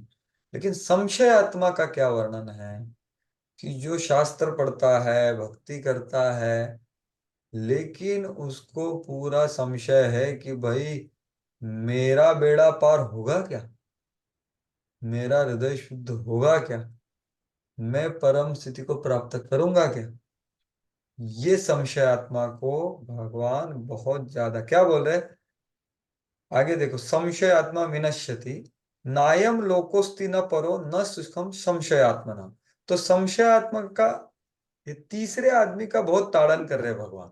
वो क्या बोल रहे हैं, वो ना ये जगत में सुख हुई होगा, ना कि अगले जन्म में सुखी होगा, क्योंकि वो संशय लेके सब कुछ कर रहा है कि क्या होगा क्या होगा क्या होगा। श्रद्धा नहीं, संशय और श्रद्धा ये दो अलग अलग। फेथ एंड डाउट सेशन क्यों होता है, इसके लिए हमारा श्रद्धा बढ़ना चाहिए, शुद्ध श्रद्धा। हालांकि शुद्ध हृदय नहीं है, लेकिन शंका नहीं होना चाहिए, संशय नहीं होना चाहिए। तो ये संशयों को असुरों की तुलना किया है, इसलिए मैंने उसका वर्णन किया। तो अभी ये 6 प्रश्न क्या है और 6 उत्तर क्या है, वो एक स्लाइड में देख लेते हैं।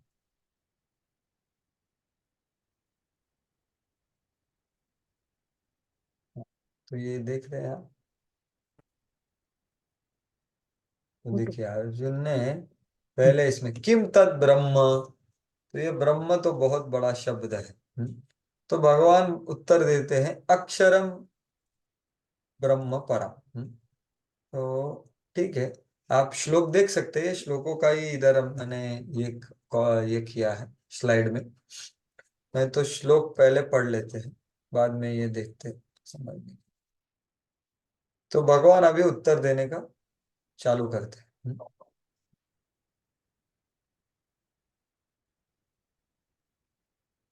और ये जो अंतिम प्रश्न है उसका बाद में चर्चा करेंगे। श्री भगवान वाच अक्षरम ब्रह्म परमं स्वभावो अध्यात्म उच्यते भूत भावोद्भवोत्करो विसर्ग कर्म संयतः। हाँ पढ़िए आगे, कौन पढ़ रहा था, पढ़िए आगे। भगवान ने कहा, नहीं तो नायक प्रभु पढ़िए अभी। यस भगवान ने कहा, अविनाशी और दिव्य जीव ब्रह्मा कहलाते हैं और उसका नित्य स्वभाव अध्यात्म या आत्मा कहलाता है। जीवों के भौतिक शरीर से संबंधित गतिविधि कर्म या सकाम कर्म कहलाती है। हाँ तो पहले का उत्तर भगवान क्या दे रहा है, अक्षरम ब्रह्म परम। तो ये अविनाशी परम अक्षरम, अक्षर मतलब जिसका क्षर नहीं होता, जो अविनाशी है। और ये दिव्य है क्योंकि भगवान का एक अंश है, इसलिए वो दिव्य है, उसको ब्रह्म कहलाता है। दूसरा उत्तर स्वभावो अध्यात्म उच्यते, आध्यात्म को स्वभाव बोला गया है। तो ये स्वभाव क्या है उसका चर्चा करेंगे, लेकिन सनातन प्रकृति जो हमारे आत्मा के सबसे निकट है, जो हमारा सूक्ष्म शरीर का जो स्वभाव है, उसको बारे में वो आध्यात्म कहलाता है। जो हम बोले ना आध्यात्मिक ताप, वो कहाँ आता है, अपने शरीर से, अपने मन से, अपने बुद्धि से, अपने अहंकार से जो समस्या पैदा होता है अपने आप के लिए, तो वो स्वभाव के द्वारा होता है। भूत भावोत करो विसर्ग कर्म संहिता। कर्म को क्या बोला है, जीवों के भौतिक शरीर से संबंधित गतिविधि कर्म या सकाम कर्म कहलाती। जो देखिए यहाँ वर्ड टू वर्ड में क्या दिया है, जीवों के भौतिक शरीर को उत्पन्न करने वाला कार्य, इसको कर्म। लेकिन हमने वो जीव जगत जगदीश का ट्रायंगल देखा था, तो उधर भी कर्म मैंने लिखा था, वो किसके दो के बीच में कर्म था, किसको याद है। देखो एक जगदीश था, एक जीव था और एक जगत था।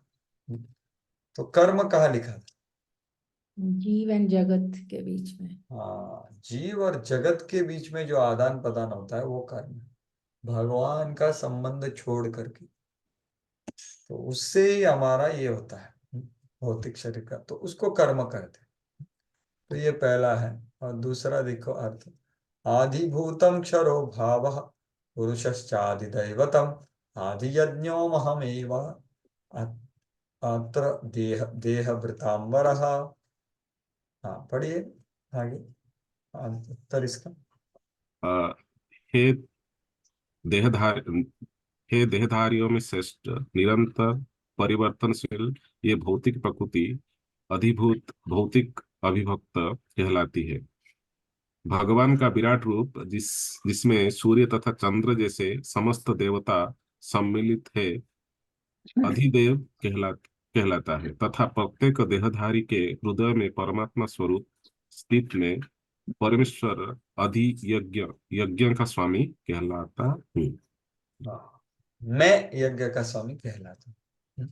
तो देखो आदि भूत क्या है, तो देखिए आदि भौतिक जो क्लेश होता है वो दूसरों से उत्पन्न क्लेश है, क्योंकि उनके देह की वजह से जो होता है। तो क्षरो भाव, अक्षर, अक्षरम परम ब्रह्म, क्षरो भाव मतलब जिसका नाश होता है, परिवर्तन होता है, उसको बहुत आदि भूत बोलते हैं ना, पंच महाभूत, तो वो है आदि भौतिक क्षरो भाव। तो हमारे जो देह बना हुआ है वो भी ये आदि, ये भूतों से, पंच महाभूत से बना है। तो वो है आदि भूतो क्षरोभाव। पुरुषश्च आदि दैवत, आदि दैविक जो क्लेश है वो आते हैं देवी देवता से। लेकिन देवी देवताओं का देखो आदि मतलब क्या, देखो अध्यक्ष बोलते हैं ना हम, अध्यक्ष मतलब जिसका आंख ऊपर है, जो सब देखता है, नियंत्रण करता है, उसको अध्यक्ष। तो आधिभूत, आध्यात्म, सो आत्मा के ऊपर जो नियंत्रण करता है वो है हमारा स्वभाव, वो है आध्यात्म, जो अपने सूक्ष्म शरीर में। आधिभूत क्या है, जो भूतों को नियंत्रित करने वाला। आधिदैव क्या है, जो देवी देवता जो है विराट रूप में, उसको नियंत्रण करने वाला विराट रूप भगवान का। उसके अंग है सब देवी देवता, वो है आदि दैवतम। और आदि यज्ञ कौन है, जो हृदय में परमात्मा के रूप में है, जो ये सभी के ऊपर है। ये सभी देवता, देवी देवताओं के ऊपर भी कौन है, परमात्मा। प्रत्येक देहधारी के हृदय में देह देह भृताम वराहा अहम एव अत्र, मैं ही हूं। तो मैं मतलब यहाँ भगवान का विस्तार रूप परमात्मा, क्षीरोदक्षाय विष्णु, वो आदि यज्ञ है। सो ऐसे ये 6 प्रश्नों के 6 उत्तर हैं। तो हम इसको संक्षेप रूप में आप देख सकते हो, ये एक स्लाइड में बताया गया है। तो ये जानना क्यों जरूरी है, वो ऊपर लिखा गया है, देखो। उसके पहले जस्ट देख लो, अभी पहला प्रश्न क्या था, किम तद ब्रह्म। हाँ, तो ये अभी राइट साइड ये पढ़िए, शरीर से भिन्न, पढ़िए। शरीर से भिन्न अविनाशी जीवात्मा, सर्वोच्च अविनाशी इकाई भगवान। ठीक है, तो ये इंग्लिश का ट्रांसलेशन सही नहीं है, लेकिन ये इसका वर्णन मैंने किया। शरीर से जो भिन्न है वो जीवात्मा है, उसको ब्रह्म का, ना कि वो भगवान को बोला है, जीवात्मा ब्रह्म बोला है। आध्यात्म, आध्यात्म क्या है, हाँ पढ़िए, दोनों पढ़िए, स्वभाव और संस्कार दोनों पढ़िए। अध्यात्म स्वभाव वो पदार्थ जो जीव से घनिष्ठ रूप से जुड़ा हुआ है। संस्कार जो जीवात्मा के साथ आते हैं, ये आत्मा पर शासन करता है, उसकी देखरेख करता है। वातानुकूलित बद्ध जीव, बद्ध जीव या मुक्त जीव, हाँ, मुक्त जीव। क्योंकि ये है ना, ये वाथन conditioned soul and liberated soul, तो उसका ट्रांसलेशन ऐसा हो। तो देखिए संस्कार जो जीवात्मा के साथ आते हैं पिछले लाइफ से, वो क्या करता है, आत्मा के ऊपर शासन करता है, उसका नियंत्रण करता है। तो वो है स्वभाव, वो जीव से बहुत घनिष्ठता से जुड़ा है। कर्म क्या है, भूत भावत भरो कर्म, हाँ पढ़िए वो। रचनात्मक शक्ति जो स्थूल और सूक्ष्म तत्वों के संयोग में भी से शरीर को जन्म देती है। इस दुनिया में जीव के लिए जन्म और मुक्ति की पुनरावृत्ति। हाँ, तो कर्म मतलब ये जीवन का जन्म मृत्यु का चक्कर जो चलता है, जो जिससे होता है वो है कर्म। पुनरावृत्ति जिससे होता है वो है कर्म। आधिभूत, आधिभूत शरो भाव, ये क्या है, पढ़िए। अस्थायी भौतिक शरीर, जीवित संस्थाओं पर नियम, कपड़ा या बर्तन जैसे अस्थायी वस्तुएं। हाँ, ये उदाहरण दिया है आचार्यों ने कि कपड़ा, बर्तन इत्यादि ये अस्थायी वस्तु है, आज है कल नहीं है, क्योंकि उसका क्षय होता है। क्षरो भाव, आदिदैव पुरुष, हाँ पढ़िए। भगवान का सार्वभौमिक शरीर, वायरल विराट रूप, विराट रूप, सॉरी विराट रूप, विश्व रूप, विराट रूप, ये देवताओं पर शासन करता है। देखो, आदि मतलब शासन करना, नियंत्रण करना। तो ये विराट रूप सभी देवी देवताओं पर शासन करता है, इसलिए आदि दैविक मिजरी उनसे आता है। आदि भूत मतलब जो इसके ऊपर जो रूल्स रेगुलेशंस होते हैं, जो हर एक पदार्थ होता है, जो क्षर होता है। और आदि यज्ञ क्या है? भगवान खुद है। वो क्या है? पढ़िए। अधियज्ञ अहम, भगवान स्वयं सभी शरीर में स्थित हैं, ये यज्ञ पर शासन करता है। हाँ, यज्ञ पर शासन करता है, तो आदि यज्ञ। तो ये 6 चीजें हैं समझने का। लेकिन इसका क्या भक्त को सारोकार है? भक्त ने किसके ऊपर ध्यान देना चाहिए, वो पढ़िए। ये पढ़िए, भगवान के। भगवान के स्वरूप की सेवा में मनुष्य इन शब्दावली के अर्थ को बिना किसी कठिनाई के प्राप्त कर लेता है। व्यक्ति समझता है कि ब्रह्म या जीव और अधियज्ञ भगवान साकार होने के यज्ञ है, और अन्य वस्तुएं अध्यात्म, कर्म, अभिभूति, अधिदैवी अस्वीकृति के यज्ञ है। धन्यवाद। ये बलदेव विद्याभूषण लिखे हैं। तो क्या बोल रहे हैं? देखो, हम जब भगवान की स्वरूप की सेवा में लगे हुए हैं, तो ये जब 6 चीजें हैं, वो बिना किसी कठिनाई से वो समझ जाता है, प्राप्त कर लेता है। क्या प्राप्त करता है? वो जानता है कि भाई 2 चीज जरूरी है, जीव और भगवान और मेरी सेवा। ये स्वीकार करने योग्य है। तो साकार नहीं, स्वीकार। क्या समझता है? जीव कृष्णदास यही विश्वास कर ले तो आए दुख नहीं। तो ये समझता है और वो करता है। और वो क्या जानता है? बाकी सब वस्तु है, मेरा अध्यात्म या मेरा स्वभाव, मेरे कार्य, देवी देवता लोग, और ये सब अस्वीकृति के योग्य है। तो इसके लिए ये भक्त जो सेवा में जुड़ा है, सही भाव से, सही समझ से, वो इसको समझ लेता है। तो यही ये 6 प्रश्नों का उत्तर है। अभी जो लास्ट प्रश्न जो अर्जुन ने पूछा है, उसका उत्तर भगवान विस्तार रूप से देते हैं अगले 3 श्लोकों में। तो उनको अभी शुरुआत नहीं करेंगे क्योंकि वो बहुत महत्वपूर्ण है। वो अगली बार चर्चा करने का प्रयास करेंगे। अभी हमारे पास थोड़ा समय बचा है, तो हमने जो आज चर्चा किया, जहाँ हमने 7वां अध्याय को आज पूर्ण करने का प्रयास किया और 8वां अध्याय भी चालू किया हमने, तो उसके बारे में किसी का कुछ प्रश्न है, टीका टिप्पणी, संशय, अविश्वास, तो आप हाथ ऊपर करके पूछ सकते हैं। तो हम एक 5 मिनट चर्चा करेंगे। तो किसी का कुछ प्रश्न या कुछ व्यक्त करना है तो कर सकते हैं। किसी का कुछ सवाल है, कुछ पूछना चाहते हैं? किसी ने कुछ चैट बॉक्स में कुछ तो लिखा था, मैंने बीच में पढ़ा। हरे कृष्णा प्रभु जी।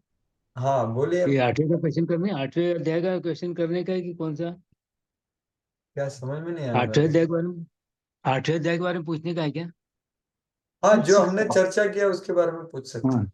मेरे को क्वेश्चन ऐसा था कि 8वें अध्याय में जो 2 श्लोक है जिसमें अर्जुन ने क्वेश्चन किए हैं, उसमें मैं हिसाब किया तो 8 क्वेश्चन आते हैं उसके, और जो स्लाइड दिखा है आपने उसमें 6 आ रहे हैं। हाँ, तो बहुत अच्छे। तो मैं अगली बार आपको स्पष्ट कर दूंगा वो नंबर जी क्या सर, है। जी सर। एक होता है कहाँ है और वो कौन है, तो इसलिए हाँ, उसका 2 भी कर सकते हैं। और अच्छा, लास्ट प्रश्न है, उसका हमने अभी तक चर्चा नहीं किया कि अच्छा, प्रयाण काल इत्यादि। मृत्यु समय का। हाँ, तो अगली बार मैं उसको और स्पष्ट करूंगा, क्योंकि इस जी बार सर, लास्ट प्रश्न छोड़ दिया हमने। तो ओके सर। आदि गोत्र और कौन है, वो कहाँ है, दोनों पूछा है ना उन्होंने।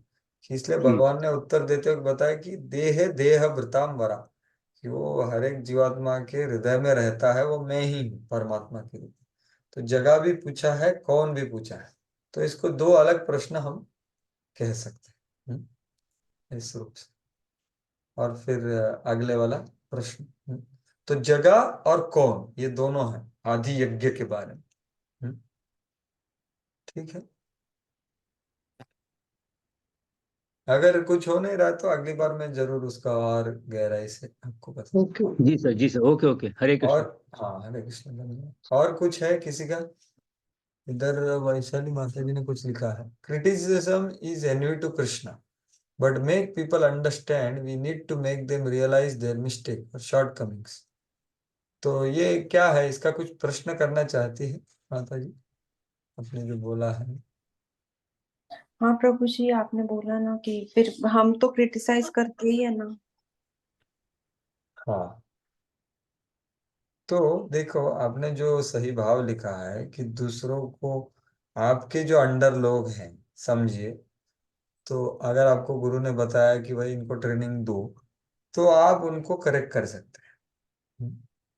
या आपके घर में आपके बेटे हैं, बेटियां हैं, वो अधिकार है आपको वो करने का, तभी करना चाहिए, वो भी सही भाव से करना चाहिए। क्योंकि क्रिटिसिज्म हम जब बोल रहे हैं, निंदा, साधु निंदा, ये सबसे डेंजर चीज है, वो ईर्ष्या से पैदा होता है। तो किसी भी सकारात्मक भाव के बिना दूसरे के बारे में हम कुछ नकारात्मक बोलना, ये है ईर्ष्या, ये है निंदा। लेकिन दूसरे को अच्छा करने के लिए आप कुछ सही भाव से उसको मदद करने के लिए कुछ बोलना चाहते हैं, वो बोलना, आप साधु निंदा नहीं बोल सकते, क्योंकि निंदा नहीं बोल सकते, क्योंकि उसका भाव सही है। उसको कभी कभी कुछ वैष्णवगण कंस्ट्रक्टिव क्रिटिसिज्म बोलते हैं। ठीक है, तो वो आप आपके संबंधों के हिसाब से कर सकते हैं। ना कि आप खुद खुद को अथॉरिटी बना करके करना, वैसा नहीं। क्योंकि भक्तों के संगति में रहते हुए हमने बाकी भक्तों को, अगर हमारा बहुत घनिष्ठ संबंध है, हमारे इक्वल है, हमारे जूनियर, तथा कथित जूनियर बोलता हूँ मैं, क्योंकि कौन जूनियर कौन सीनियर ये कैसे जानते हैं आप? आपके बाद आया इसलिए जूनियर? बिल्कुल नहीं, जरूरी नहीं। तो तथाकथित जूनियर और तथाकथित सीनियर, व्हाट है तथाकथित? आप ये समझिए कि कोई भी कौन भी हो सकता है। तो इसलिए हमें अगर बताया गया है कि ये लोग आपके अंडर है, आप ट्रेनिंग दो, तो उनको आप बता सकते हैं। या आपका बहुत अच्छा कोई फ्रेंड है, आपका बहुत उसके बारे में सुरुद है, सुरुद समझ रहे हैं आप, वो आपका वेल विशर है, आप उसके वेल विशर है, तो आप नम्रता में उसको बोल सकते हैं कि प्रभु जी, मैं कुछ बोलना चाहता हूँ, शायद इससे आपको अच्छा ना लगे, लेकिन मैं आपके कंसर्न से बोलने का प्रयास कर रहा हूँ, शायद ये गलत भी हो सके, लेकिन मैंने सुना है, लेकिन कुछ देखा है, तो व्यक्त कर सकते हैं ऐसे। तो ये सही भाव से अगर करेंगे तो वो साधु, वो निंदा नहीं हो, वो क्रिटिसिज्म नहीं हुआ, वो ईर्ष्या से नहीं है, सेवा भाव से। तो वो भी सेल्फ अपॉइंटेड नहीं होना चाहिए भक्तों का। हाँ, तो यही ठीक है। मुझे समझना था कि ये एनवी नहीं है ना, मतलब हम लोग तो नहीं, मोस्टली बच्चों को ही करते हैं या घर में किसी अपने जो जिनको रियलाइज करवाना है कि थोड़ा बहुत गलत जा रहे हैं, तो वो तो भगवान से ईर्ष्या नहीं है ना, वही जानना था। हाँ, नहीं है, लेकिन हमें बहुत सतर्क रह के ये करना चाहिए, क्योंकि आ, किसको अच्छा लगता है बताइए मेरे को? किसी को ये करना। तो इसलिए मैंने बोला, अगर संबंध अच्छे हैं तो एक्चुअली बताया जाता है, निंदकाचे घर असावे शेजारी। इन शॉर्ट मराठी, एक्चुअली भक्ति सिद्धांत सरस्वती ठाकुर के बाजू में एक निंदक रहता था। तो भक्त जब वो मर गया ना, भक्ति सिद्धांत सरस्वती ठाकुर बहुत दुखी हो गए थे, हालांकि उनके शिष्य सुखी हुए थे। क्यों? क्योंकि वो हमें बताता है कि हमें क्या सुधार करना चाहिए। तो ये भाव था उनका। भक्ति सिद्धांत सरस्वती, वो जब निंदक मर गया ना, तो भक्ति सिद्धांत सरस्वती बोले वो मेरा सबसे बड़ा हितैषी था, क्योंकि वो बताता था कि मैं क्या गलत कर रहा इत्यादि। सो इसलिए वैष्णव का भाव भी होता है कि भाई कोई अगर हमको बताता है तो हम उसको सकारात्मक रूप से भी देख सकते हैं। तो वो निंदा नहीं, सही भाव से और सही संबंध से की गई। वो कृष्ण की तरफ भी नहीं हो सकती। और कुछ किसी को पूछना है? और जो हमने चर्चा किया, विशेष करके 7वें अध्याय के बारे में, जो बहुत महत्वपूर्ण है।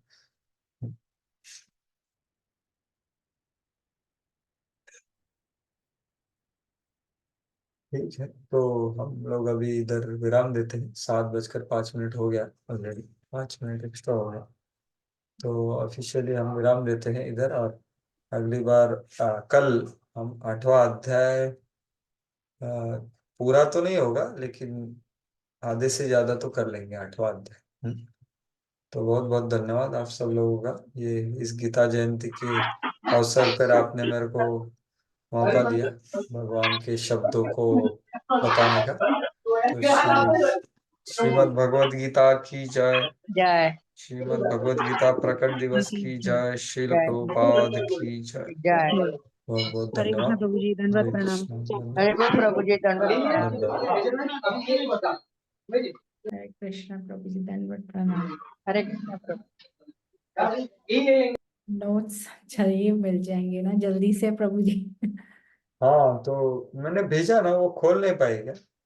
नहीं, वो आज वाले भी अगर मिल जाएंगे तो फिर हाँ, आज वाले तो, हाँ मैं वही बोला ना, वो पूरे जो हाईलाइटेड है वो रेडी नहीं है। वो जो स्लाइड्स है वो आपके इसमें होंगी, लेकिन जो, पिछले चैप्टर के हैं। हाँ नहीं नहीं, स्लाइड्स स्लाइड्स, क्योंकि वो इससे ही बनाया था मैंने, लेकिन जो डॉक्यूमेंट है ना, मैंने ही पूरा बनाया नहीं अभी तक। तो मैं आपको ये अध्याय के अंत में दूंगा, तो अच्छा रहेगा आपके लिए, नहीं तो कितना अलग अलग ये होगा। ओके, ठीक, थैंक यू। हरे और कृष्ण। वो इसका मैंने स्पष्ट कर दिया, शायद अभी कुछ स्पष्टता हो गई होगी। Hating the sin not the sinner, yes, हाँ जी। तो वो स्पष्ट हो गया ना अभी कि यस। हेटिंग द सीन नहीं, वो सीन कुछ बचता ही नहीं ना। अगर आप सीनर और सीन को अलग देख पा रहे हैं, तो वास्तविक चीज है जीवात्मा, उसको आप सही भाव से देख रहे हो, तो फिर बचता क्या है? बचता जो है वो सब ड्रीम है एक्चुअली, एक तरह से बताया जाए तो। जो कार्य है, जिससे दुख हुआ है, नहीं तो गलत है, वो सब एक ड्रीम की तरह एक्चुअली। तो उसको हेट करना मतलब ये, इसलिए मैंने बोला कि वो हमारा ये नहीं है, वो बाइबल का कहावत है, वो हमारा कहावत नहीं है, शास्त्रों में ऐसा नहीं लिखा। ठीक है, थैंक यू। धन्यवाद। या हेट तो वेरी स्ट्रॉन्ग वर्ड है, हमारा तो है ही नहीं है इसमें। बराबर, एकदम बराबर। हेट मतलब हेट है ही नहीं अपनी इधर किधर। हेटिंग बहुत स्ट्रांग वर्ड है एक्चुअली, सही बोल रहे हैं। हम्म, वो भाव क्या है क्राइस्ट का कि हेटिंग द सीन मतलब मैं कभी ये नहीं करूंगा, वैसा भाव से वो जीसस क्राइस्ट बोल रहे हैं। ठीक है ना, मतलब वो स्ट्रांग वर्ड, उन्होंने गलत कार्य ना करने के लिए हेट बोला है, लेकिन नॉट द सिनर। तो इसलिए मैंने वो बताया कि ये सब चीज वो लेवल के लोगों को बताने के लिए है, जो बहुत ज्यादा इसमें लगे हुए हैं, तो उनको ऐसा बोलना का ये है। लेकिन yes, हम जो चर्चा कर रहे हैं, नहीं तो हमको जो मिला है प्रभुपाद जी के द्वारा बहुत उदात्त है। ये ये चेतना बहुत बहुत हाई है। यस, कृष्णा कॉन्शियसनेस तो इज द हाईएस्ट। हाईएस्ट है। थैंक यू प्रभु जी। हरे हरे कृष्णा, कृष्ण, धन्यवाद प्रणाम। धन्यवाद।